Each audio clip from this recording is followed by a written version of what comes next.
Video kali ini Jejak Alam akan membahas mengenai konsep ruang dan waktu dalam sejarah. Yuk kita simak videonya.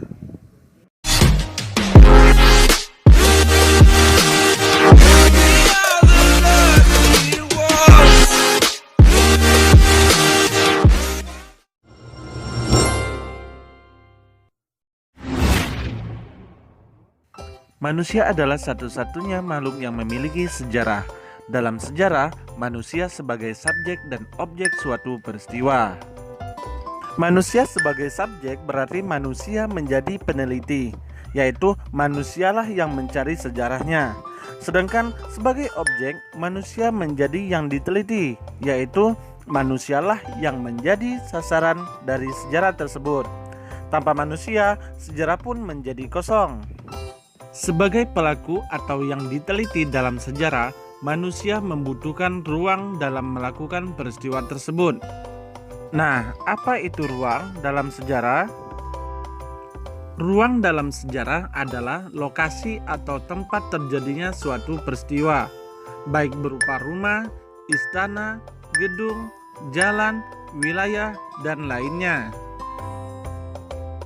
Konsep ruang dalam sejarah menyebabkan pembagian sejarah berupa sejarah lokal, sejarah nasional, dan sejarah internasional. Sejarah lokal seperti sejarah tokoh-tokoh setempat, sejarah budaya setempat, dan lainnya. Kemudian kalau sejarah nasional seperti sejarah proklamasi kemerdekaan Indonesia, sejarah Sumpah Pemuda, dan sejarah lainnya. Dan sejarah internasional seperti sejarah Perang Dunia, sejarah Revolusi Industri, sejarah peradaban dunia, dan sejarah lainnya juga. Contoh konsep ruang dalam sejarah yaitu pembacaan teks proklamasi kemerdekaan Indonesia dilakukan di halaman rumah Soekarno, tepatnya di Jalan Pegangsaan Timur nomor 56, Jakarta Pusat. Konsep ruang dalam contoh tersebut adalah halaman rumah Soekarno dan di Jalan Pegangsaan Timur nomor 56 Jakarta Pusat. Nah, itulah contoh dari konsep ruang dalam sejarah. Dalam sejarah, manusia tidak terlepas dari waktu.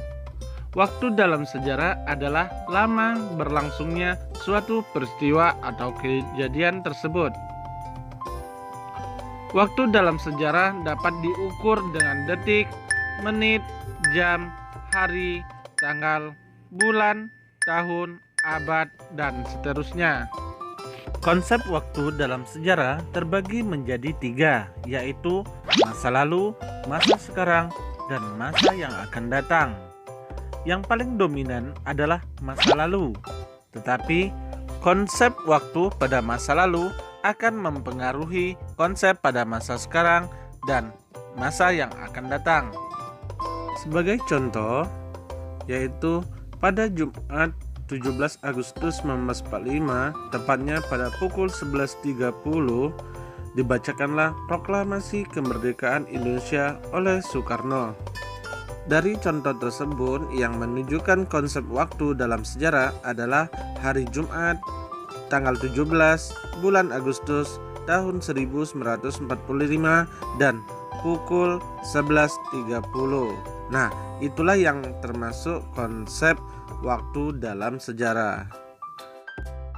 Jika materi ini menarik bagi Anda, jangan lupa like dan subscribe.